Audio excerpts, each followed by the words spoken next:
Right, so vlog week 2. I had a bit of a manic week this week, to be honest. To start off with, I'm not out in the garage today because I was out in the cold all weekend, and I coached on Wednesday out in the cold, and I literally cannot sit out in that garage in the cold anymore. So I've come inside, and this is definitely not my house. My house is about this big, so this is my mum and dad's house. So I've got my little one today, so my mum's just having her for half hour while I get this done and get a few hooks done before the weekend. So she's just messing about with the koi in the garden. So yeah, so at my mum and dad's house. Right, what have I been up to this week? So Saturday, we went to Tunnelbarn Farm. Um, it's the penultimate round for the teams of 4 Winterly, which has been brilliant. Obviously, like the weather is just like incredibly bad. Like you just couldn't fish in any worse conditions. So I drew peg 19 on New, which is like just up the steps onto New Lake, and I had that northeasterly wind like cutting through in between the islands straight in my face, and it was raining and it was just so cold, literally. Like I had my normal windstopper on, plus my windstopper Sherpa, all my thermals and that literally saved my life. Like if I wouldn't have had that Sherpa wind blocker and that, I don't know what I would have done. The guy up to my right, I can't remember his name. Really nice guy. At the end of the match, he walked over to me and he looked dead. He was just so cold. But hopefully the weather will start improving pretty soon. But yeah, so the fishing, new 19. I plumbed up, went up to my left, and I couldn't believe how shallow it was. Like off to my left, it was only like 3 foot deep. But for some reason, I've never really drawn that peg before. And for some reason, I thought it was all deep there, but it's not at all. Like off to my left is like 3 foot deep. Off to my right, like where peg 1 can fish and where peg 17 can fish, there is like a deep hole. It's like 5.5 foot deep. So obviously that's one line. I've got my 3 foot line over there. I've got my 2 pots and a couple of edge lines. Now I have been starting short with pellets at Tunnel most matches. So I thought, even though the weather was so cold like that and everything was telling me not to start on pellets, I thought I'll start on pellets and just see. So I started on short and tapped in some pellets, nothing. And I was looking round and like, after like 15 or 20 minutes, not seeing a fish caught anyone. Like I can see the whole of Extension Lake there. I can virtually see the whole of New, and I literally didn't see a fish caught. And I'm like, well, I'm gonna have to do something. So the week before, I don't know if you read my write-up from Tunnel, I actually caught really well on Top Lake. Literally, with half an hour to go of the match, I swapped to like, no, sorry, not half an hour and a half to go. I swapped to just putting in like a little puncher crushed expander with like double pinky on the hook and like 10 loose pinkies, and I caught really well fishing like that. And I thought, with it being that hard, I don't like bread. I just don't think you're going anywhere if you start fishing bread, personally. If you've got a feature and you can fish up to it and the feature is holding the fish and you can dob up to it, brilliant. But if you haven't got a feature and you haven't got any depth, for me bread is just a complete and utter waste of time. So I thought I'll go up to my right in that little deep hole. I'll put like a little puncher crushed expander in, a couple of pinkies in, double pinky, and I thought if I can just get a bite to start with, then that'd be brilliant. So I went up there 20 minutes in, like just sat there for like another 10 minutes, and it's just like nothing happening, and it is so cold. At that point the rain was like coming in my face. I like put my I put my hat down like that, my windstopper like right up to there so I could just see. It was vile, it was horrible. And all of a sudden it was like boom, got one. I'm like, what did that do? It was like £2 as well. So I thought that's a good sign, really, really good sign. Because if your first fish at Tunnel and the general stamp of fish that you catch at Tunnel is those bigger ones, you're normally in for a good day. So then I caught 3 and I was like, oh, that's good, that's spot on. So I was up to like £6. Then I went up to my left, caught another 3 in that 3 foot, fishing exactly the same, little puncher crushed expander, a couple of pinkies, and I thought like that's brilliant. I've got 3 there, 3 there, so I can bounce off the 2 lines. Gone back up to my right after catching the 3 to my left, got another one.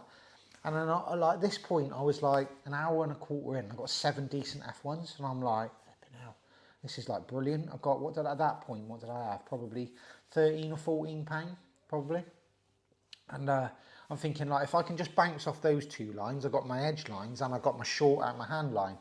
Well, to cut a long story short, after an hour and a quarter, for the next 3 3/4 hours of the match, I've caught another 4 fish. I literally couldn't get a bite anywhere. I've just racking my brains going through all the matches at Tunnel that I've ever fished and thought to myself, like, what can I do to try and generate a fish or generate a bite? I couldn't get a bite, like nothing. Everything was just gone. And the guy on peg 1 caught a couple. The guy on peg 22, which has been an amazing peg, he's caught a couple of carp and he's caught a couple of F1s. And then all of a sudden, like peg 17, peg 1, peg me, peg 19, peg 22, just not catching anything. And I was like, I don't know what's going on. And then you look down the other end of the lake into the shallower pegs that normally aren't great, and they're catching. I mean, they weren't catching loads. It was still a very, very tight section. I think £25 was third. I ended up with £20 and I was sixth on that lake, which still wasn't a bad result for the team or anything. But when you sometimes, like the first 6 or 7 rounds for the draw now, you would have like fancy coming top 3. So I was a little bit gutted, to be honest, because I started well enough to like win. And then all of a sudden the peg was just gone. But that is winter fishing in like summed up. When you get into a situation with this winter fishing where you can't feed bait to bring fish into your peg, not a lot you can do. This is why I'm absolutely buzzing for it all to start warming up now. There's just not a lot you can do really. Like I'm feeding a little tiny little bait to try and get a bite, but if that doesn't work, there ain't anything you can do. It ain't like you suddenly like pick a catapult up, start loose feeding maggots, or like big pot some ground bait in the edge and try and generate some bites. It's just not like that. Which is really frustrating. But if you draw on a few fish and you fish like that, then it can be really rewarding. But yeah, the team on the day, we've had a bit of a meltdown, to be honest. So we've had Des on peg 12 on House, who's caught £5. If I was going to pick one angler in the world to catch a few fish on a real bad peg at Tunnel, I would pick Des, and he still couldn't catch enough. He's caught £5. Andy's been on 27 on extension, which hasn't been great at all. He's caught, I think he had £15, no good. And then Aiden's done well off a bad peg on peg 18 on top, which isn't the greatest peg, but that lake seems to be probably the fairest out of them all. I've been on there, Des has been on there, Aiden's been on there, and we've always done well on that lake. I just feel like there's a few more fish in different areas on that lake. So yeah, the team come 11th on the day, which is a complete and utter meltdown really, but that's what happens when the weather goes that cold. I feel like when it's warm and you can feed and fish and generate bites, then we'll always do well, but like when it goes that cold, it's a little bit lap of the gods, without sounding too negative, but this is just the reality of it. So we ended up 11th, but the only good thing, which is just going to sound a bit horrible towards the New Fish boys, but the New Fish boys were 10th. So we were still winning the league, which is a right result, only by 2 points, which is absolutely crazy. When you think about it, it's a teams of 4. So there's 4 people fishing 10 matches. So that's 40 matches. And I think there's like, I don't know how many 100 points are up for grabs. And then there's 2 splitting us between first and third now, between Dynamite, New Fish and Southwest. So it's an incredibly close league.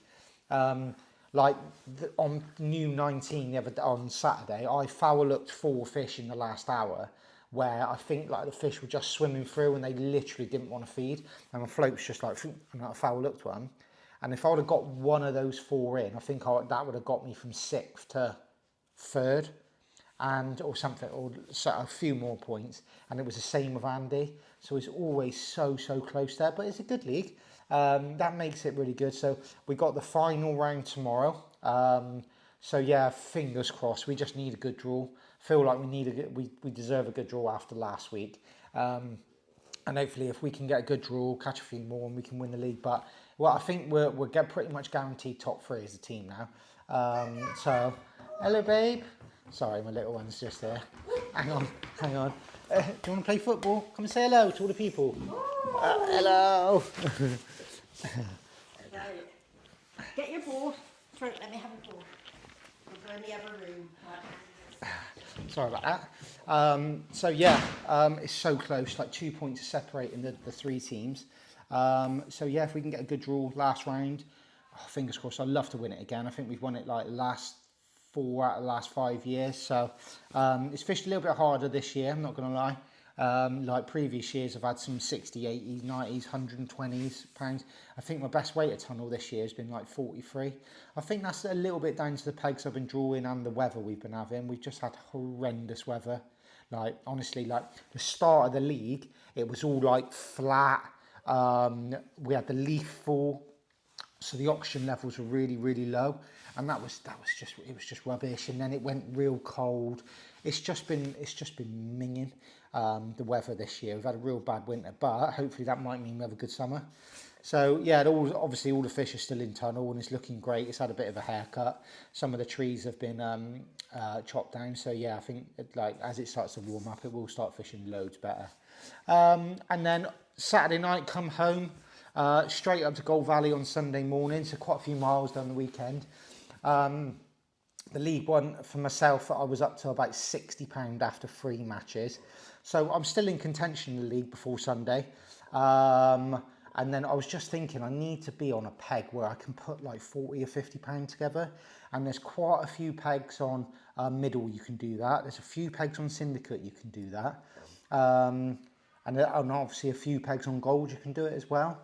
And I've drawn peg 12 on gold, which in general is not very good at all. But 2 rounds before, the guy, it was the real wet and windy round, and it was like warm, wet, windy, and the guy on peg 12 had £68 all on a maggot feeder. So I was like, well, the peg's got potential. You can't be too disappointed when the peg's done that 2 rounds ago. But the difference was I had that northeasterly wind and that rain smacking my face again. So I thought, like, I need to catch a weight, so I'm not going to set a pole up, because realistically, if you're going to get a bite on the pole, it's probably going to be a bream or an F1, and you're probably only going to get 2 or 3 bites. So I need to catch like 40 or 50 pounds to just jump me back up into contention with the league. And I've had like, what did I have? 2 bites all day. No good. I've had 1 bite on a wafter after about an hour and a half to the rope.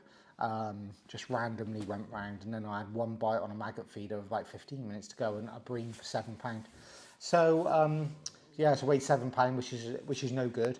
But it's just like, I don't want to sound too defeatist, but that's just the weather we're having. Like, some of the best venues in the country are just not fishing very well at all at the moment, and the fishing's not great.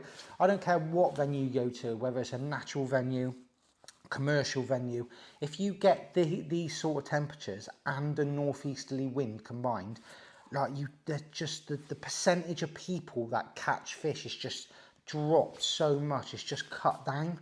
Like, when it's warm, you can say like 30-40% of people are going to catch in the winter. When it's warm in the summer, you're going to say like 80 to 90% of people are going to catch. All of a sudden it goes to like 3 degrees and you get this northeasterly and rain. Like, all of a sudden, I reckon it's cut down to like 5 or 10%. So unless you draw absolutely perfect, you're just not going to catch anything when the weather's like that.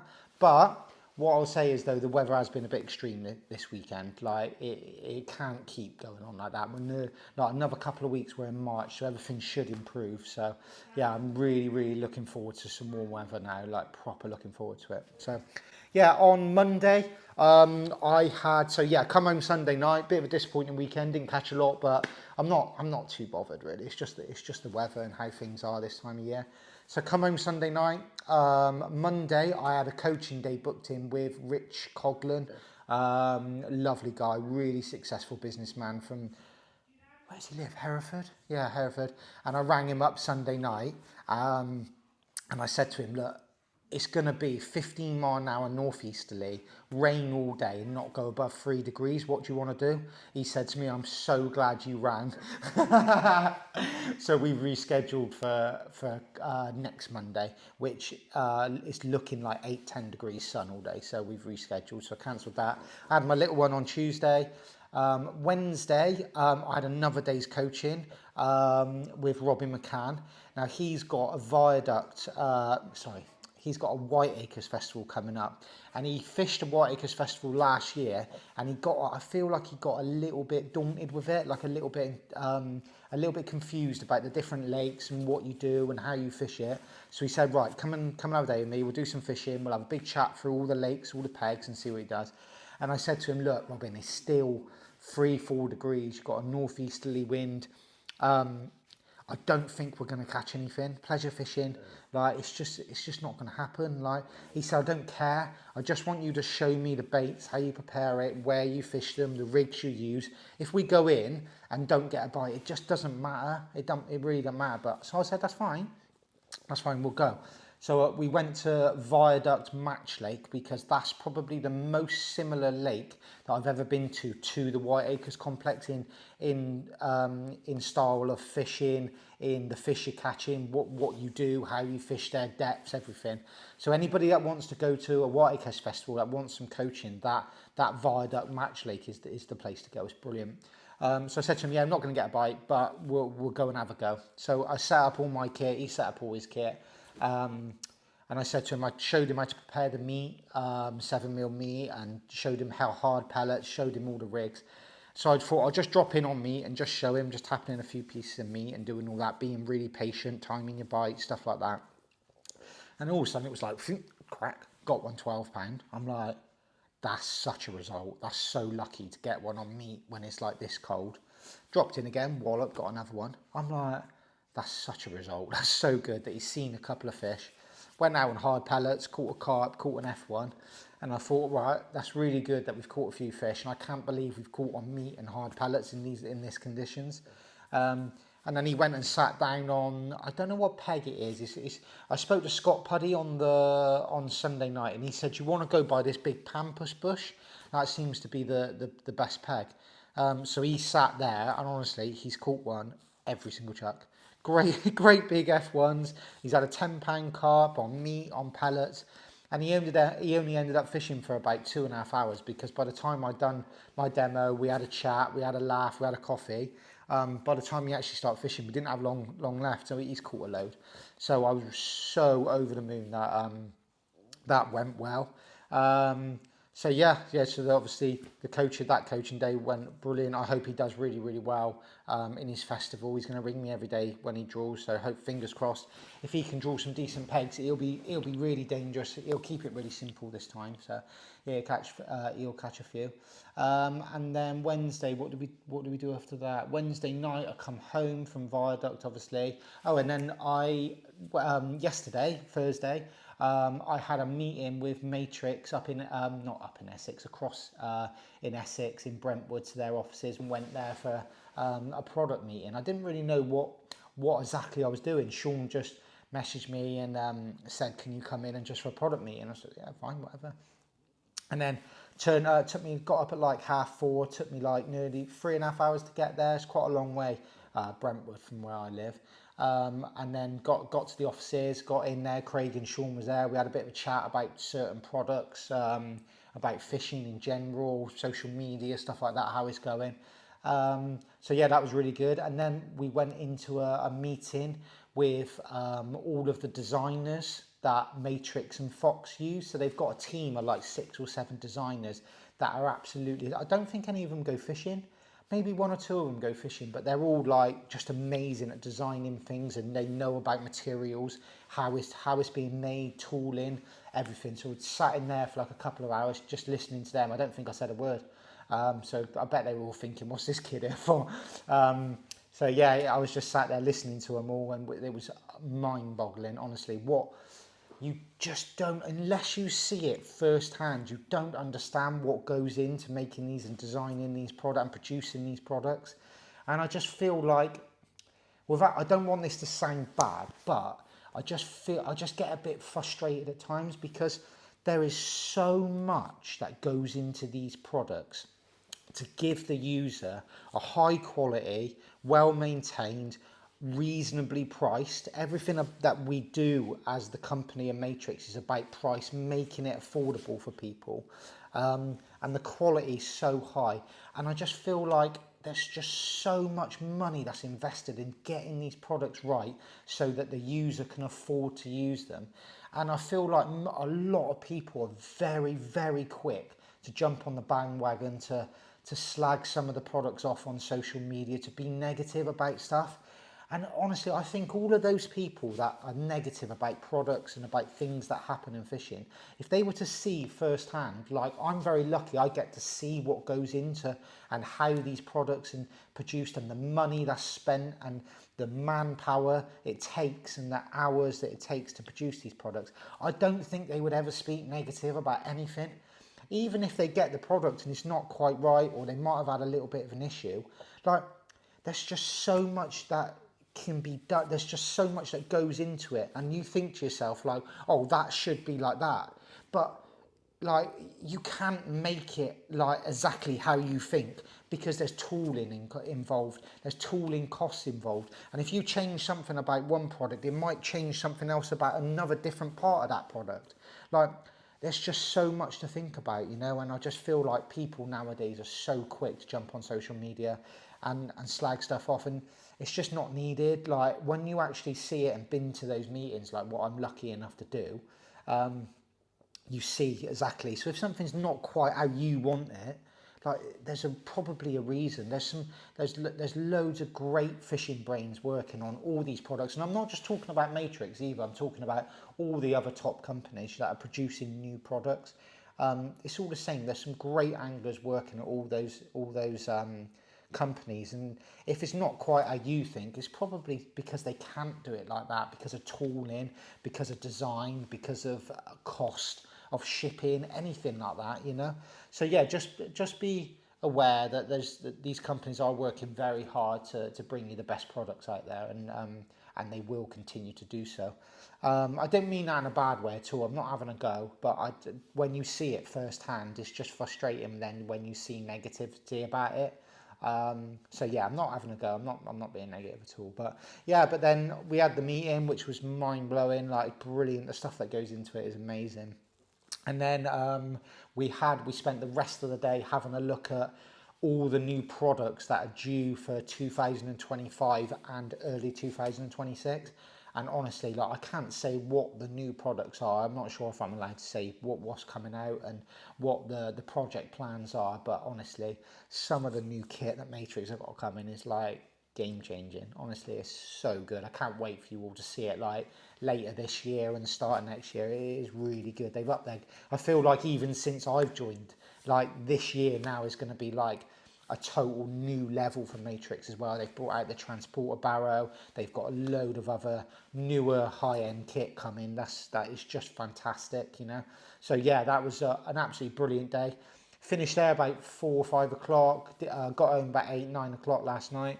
So I was a bit knackered. Like done like 350 mile that day. Viaduct in too bad, 60, 70 mile. I had like a 500 mile weekend. So you're looking at like 1,000 miles this week I've done in the van. So there's a lot of time spent in my little van, but it's fine. It's good. I love being busy. I wouldn't want to be in a situation where I haven't got a lot to do or I'm just a bit bored. So yeah, I love being busy. And then today I've had to do this for you guys. I've got my little one all day. So my mum's really busy with her at the moment. I do, God knows what they're doing. So yeah, and then obviously Tunnel Barn on Saturday, Gold again Sunday, so the same weekend as last weekend, but it's still going to be cold with that northeasterly wind again for some reason. That's just stayed with us all week. So it's going to be tough again. You're going to have to draw in that 5%, 5 to 10% of pegs that I said to you about earlier. So yeah, hopefully fingers crossed for a slightly better weekend than last weekend, and fingers crossed for this weather to warm up next week, because I've got a real busy week again next week. I've got filming, 3 days coaching, and a match as well. So yeah, if it warms up next week, hopefully everything should start to improve. But yeah, so Tunnel Barn, Gold Valley, coaching, Matrix, everything. We've had a busy week today, a bit of prep going on today, and it is Valentine's Day as well, so I'm guessing I should probably go and get a card or something and do something tonight, but yeah, I forgot about that. But yeah, hopefully so this is vlog week 2, I'll hopefully should be able to do one next week for you, so vlog week 3, and keep you up to date what I've been up to, what shenanigans have gone off, and yeah, hope you enjoy this week.